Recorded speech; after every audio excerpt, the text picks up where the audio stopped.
Good morning, good afternoon, good evening, or as we like to say here at Shady Acres Woodshop, howdy!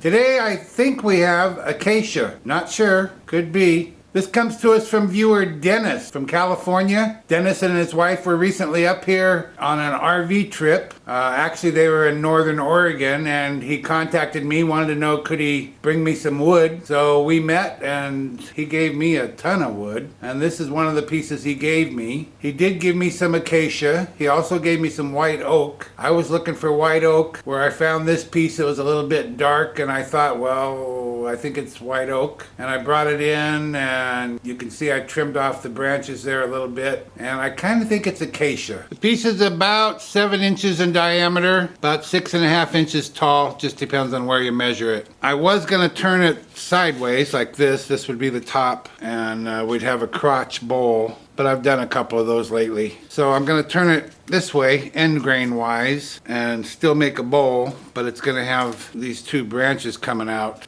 They won't be there in their entirety, but they'll be there. I'm going to try and leave some bark on. I plan on stripping away the bark about 1.5 inches up, something like that, then leave the bark above that. We'll just have to see how it goes. This piece is wet. I didn't measure the moisture content.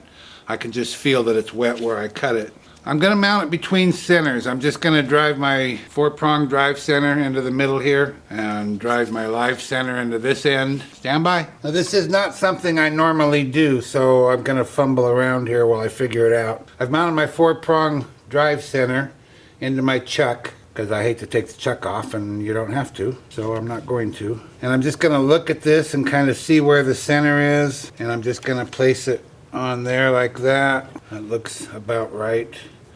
Gonna bring up my live center. Again, kind of guessing where the middle is. Something about like that. Now I did not cut this side. I only cut these 2 at the top here. This was already cut. Oh, and I forgot to measure for moisture, but you can see as I apply pressure, you can see the moisture coming out of the piece. So it's pretty wet. My guess is about 35%. I'm gonna spin that up and see if it's anywhere near balanced.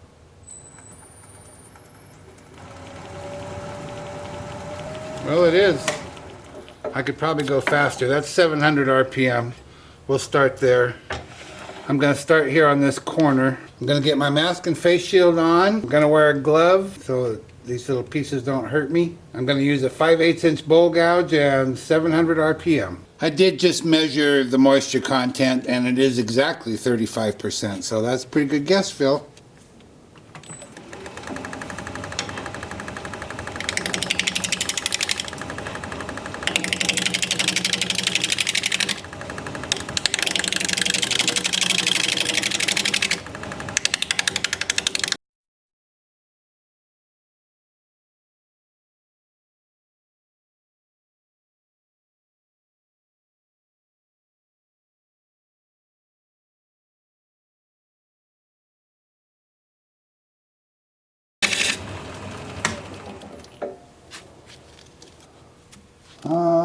That looks kind of good to me. I'm worried about this right here.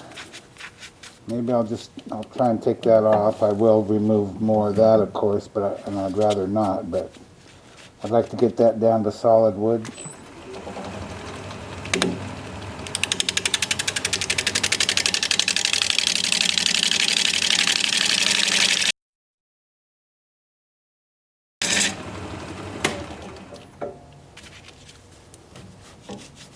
Yeah, that's about as far as I better go. And I'm pretty happy with what I have here. So we'll go to work on the bottom.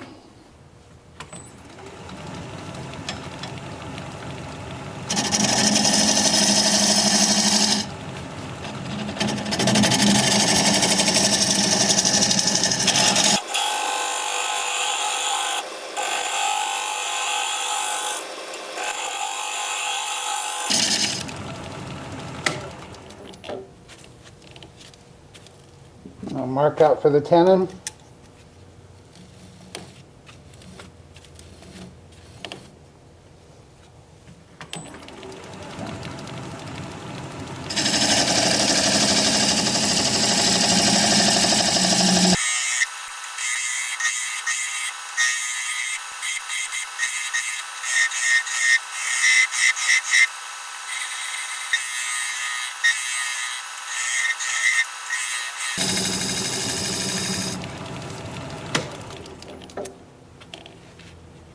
I just want to get a little bit closer and a little bit higher with my tool rest so that I can use this diamond point tool to straighten up the sides of the tenon.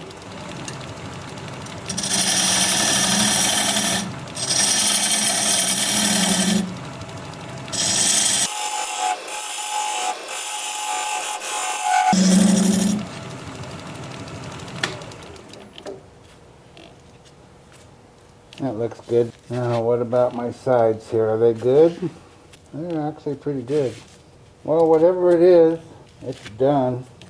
Time for sanding. I'm going to start the sanding with my Sandoflex. I normally sand bark with 180 grit, and I will do that. But I'm going to start with 120 grit because this is a very coarse bark. It has a lot of moss on it, some sharp edges. So I want to start a little coarser, and then I'll do the 180 after that. And then I stop there. I won't do any finer than that on the bark.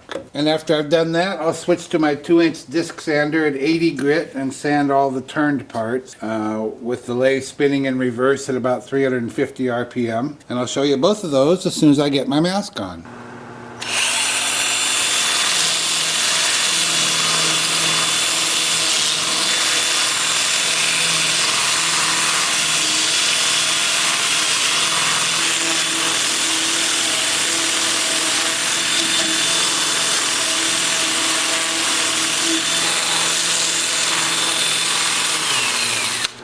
And I'll do a lot more of that, but that's what it looks like. And what that does is it cleans the bark up, makes it presentable, and makes it smooth enough to feel it without hurting yourself. Gets rid of all the sharp parts.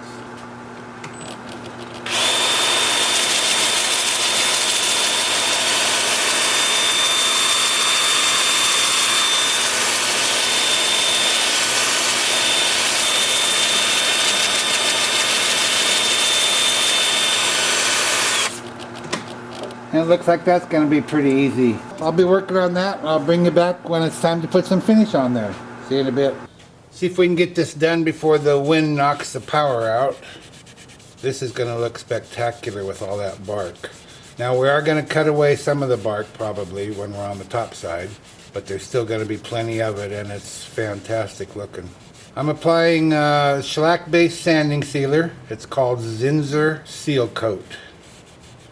Comes pre-mixed out of the can. I don't do anything to it, and I'm sure I'll apply at least 2 coats of this and then likely 2 coats of shellac, but I might save the shellac for when I do the inside. I'll do the inside and the outside at the same time. I'm not sure, but there's going to be quite a bit of wrap over. I don't want to get shellac all over this side and then run over that side with sanding sealer, so I might do the shellac all at one time. We'll see how it looks once we get it finished here. And I won't show the application of the shellac because it looks exactly like this. No difference at all. I'll apply this with the rag and then with the brush and then with the rag and then with the brush. And I've been asked a question that a lot of people must wonder about. I know I did. I'm not an expert on turning wet wood. I almost always turn dry wood. But I always wondered, well, how can you finish wet wood? And I'm sure some of you are wondering the same thing. And I didn't know until I tried it. And the truth of the matter is, what I'm applying here, the wood that I'm applying to right now is dry.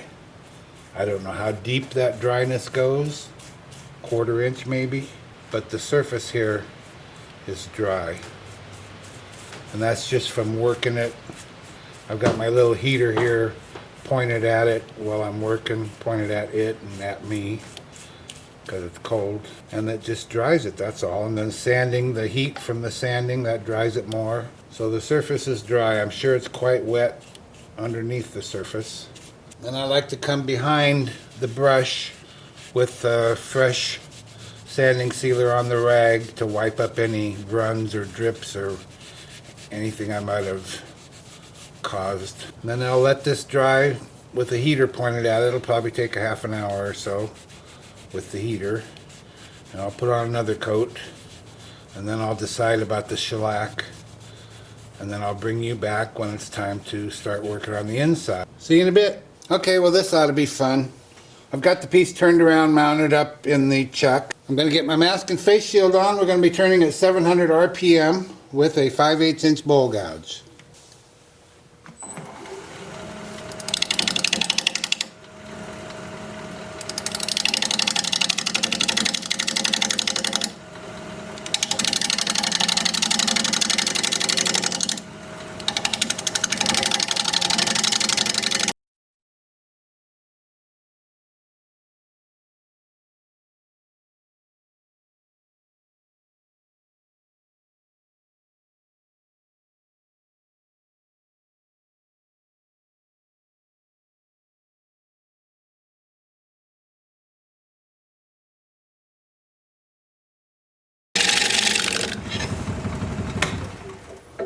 I feel like I shouldn't come out this way much further because of this side here. And of course the tailstock's in my way, always.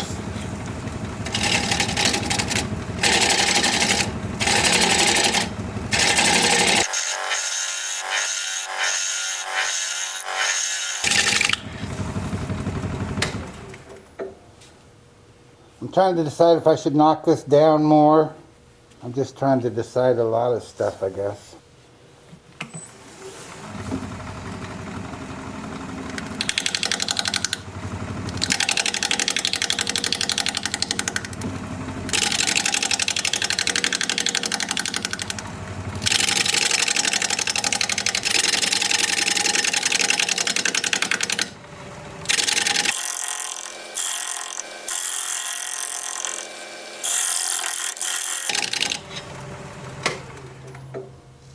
Let's see what that's looking like.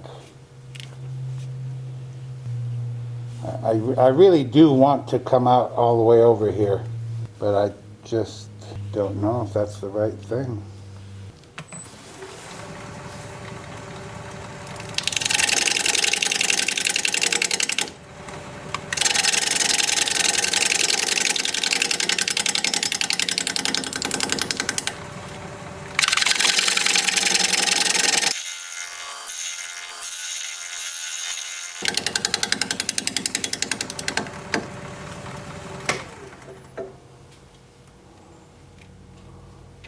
Well, this flat here is just about gone, isn't it?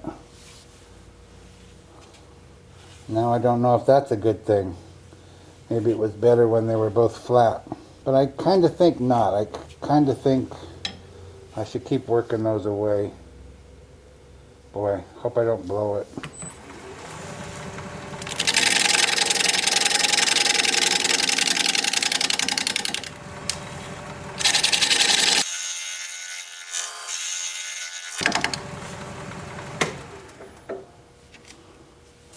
Now this one's completely gone now, and that's got another 1.25 inches to go. But I haven't gone down too far, so we're good there. I'm going to keep going with it. This is not what I had in mind. I thought I was going to have those two sticking up there, but maybe not.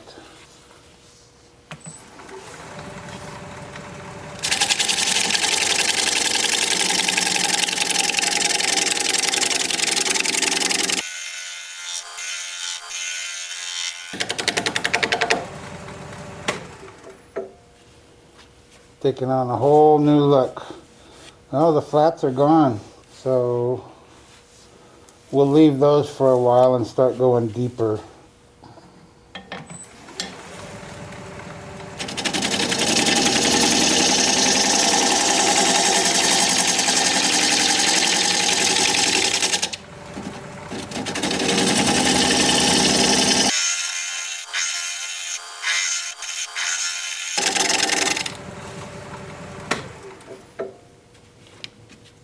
Okay, I'm going to get rid of the tailstock. I just can't do much with it there.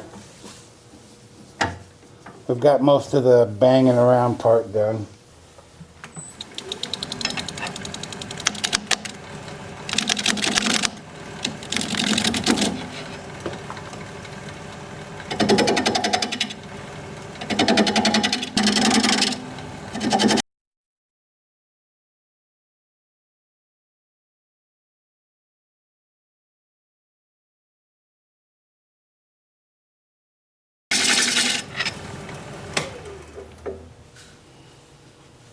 Yeah, I like it. I like that they're rounded over and kind of fold out like a flower. Sure wish I could pick the speed up.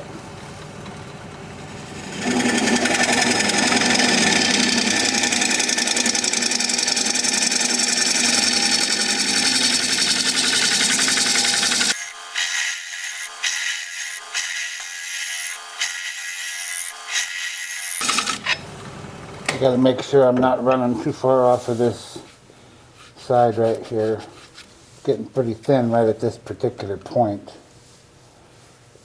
So I probably should not come out any further.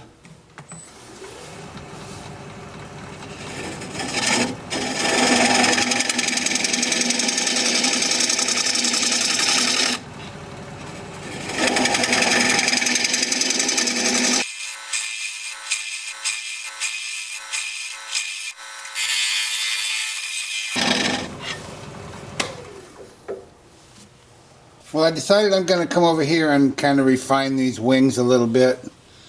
Maybe make them come down this way further, more of a droop, and then start working back in here and just see how this is looking to us at the time. So that's what I'm going to do.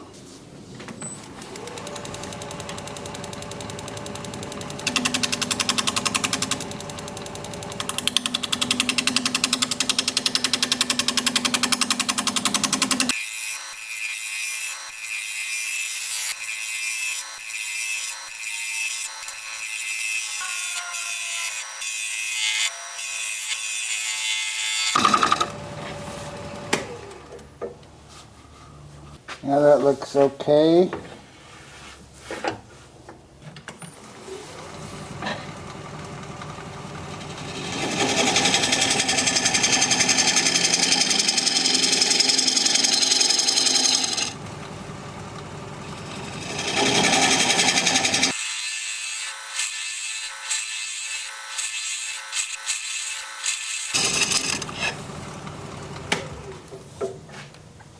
I just want to check for depth here. I'm sure we got a ways to go. Yeah, about an inch. I wish I could take more. I just wish I could. This right here is starting to wiggle a little. It's so thin, but it is what it is, isn't it? I can still take a little bit more here because I'm not down that far yet.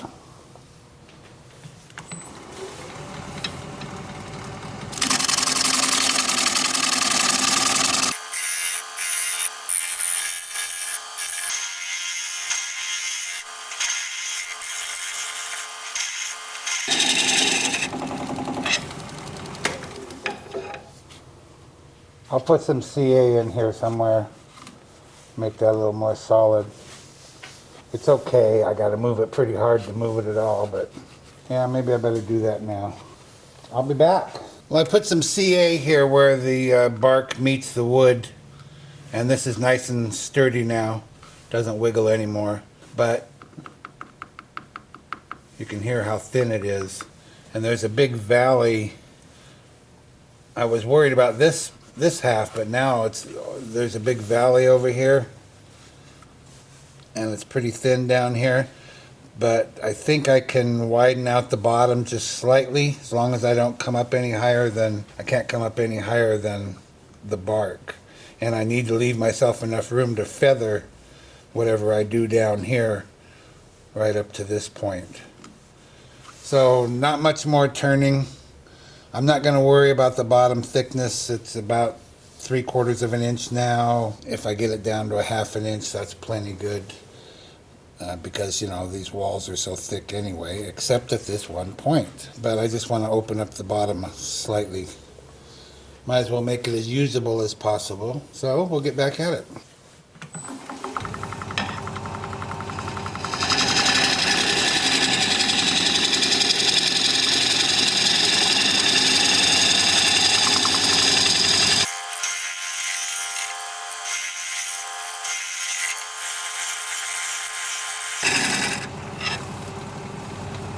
That's probably about the best we can do.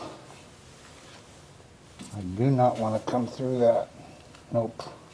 Okay, I'm going to get my negative rake scraper and we'll scrape.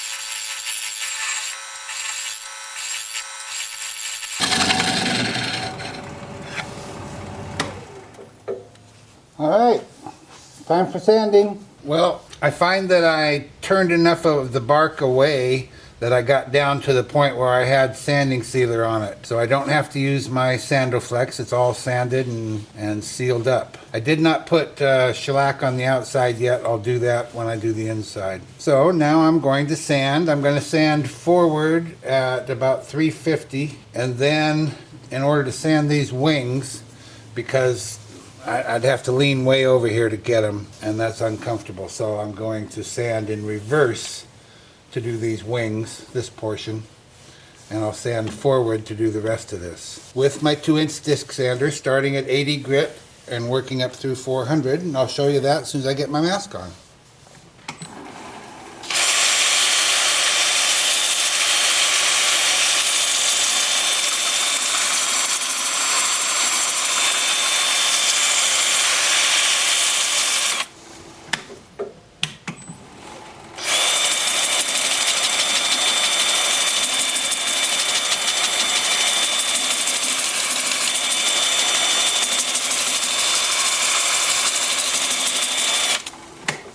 So that looks like it's going to be easy peasy.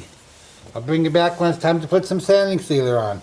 See you in a bit. Well, that turned out to be far easier than I thought it was going to be. And it finished up just beautifully. I always kind of dread turning, end grain turnings. They always look nice, but they're just more difficult to turn. And this one just wasn't. And the sanding was, like I said, easy peasy. I could probably get away with 1 coat of this, but I'll put on 2 like I did on the outside. And this is the Zinsser Seal Coat sanding sealer, shellac based. And then I'll apply 2 coats of shellac just exactly like I'm doing here. No difference at all, so I won't show that. Okay, so I'll see you tomorrow. We'll get this finished up and get that tenon off of there. Have a good evening. Well, I'm not looking forward to this. This is going to be a toughie.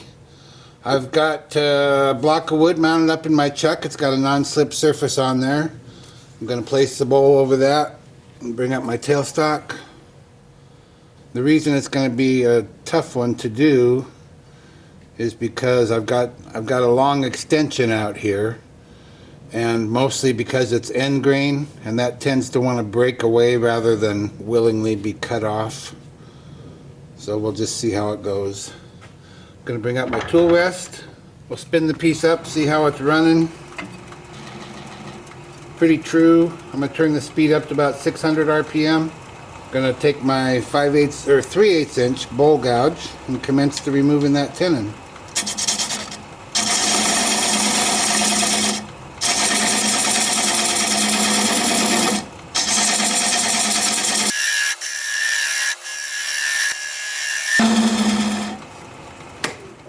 We'll check for clearance. Not quite there.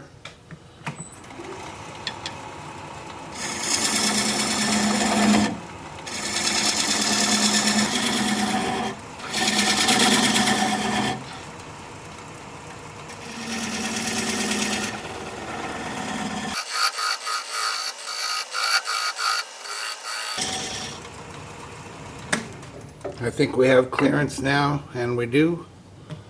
I'll just keep working it away.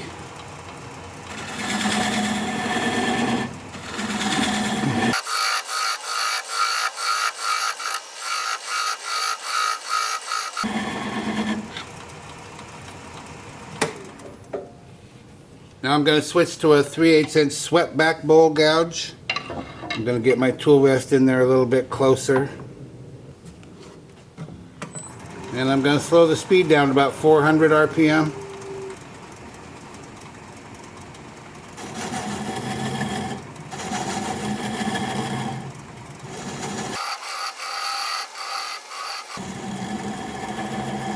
And this is where it can just break away if it wants to. It's so small and it's end grain. So I'm going to turn the speed down to about 200 RPM. And I'm going to apply the bevel of the gouge against the bottom of the bowl. Pressure towards the headstock. Right hand on the gouge, left hand on the switch.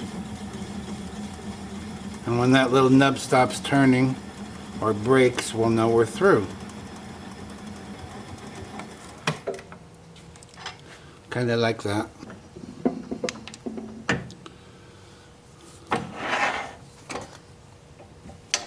Now I'll just take this over here to the workbench, sand it up, sign it, get it finished, and I'll be right back. Be sure you stick around to the end of the video so you can see the before and after shots of this piece. If you share the video, wow, would that ever help me? Thank you so much. Well, here it is, one Acacia live edge bowl in the books. Isn't that beautiful? That bark, oh my gosh. You like the shape? Look at that. Look at that. It's beautiful. I love the way this curls around here.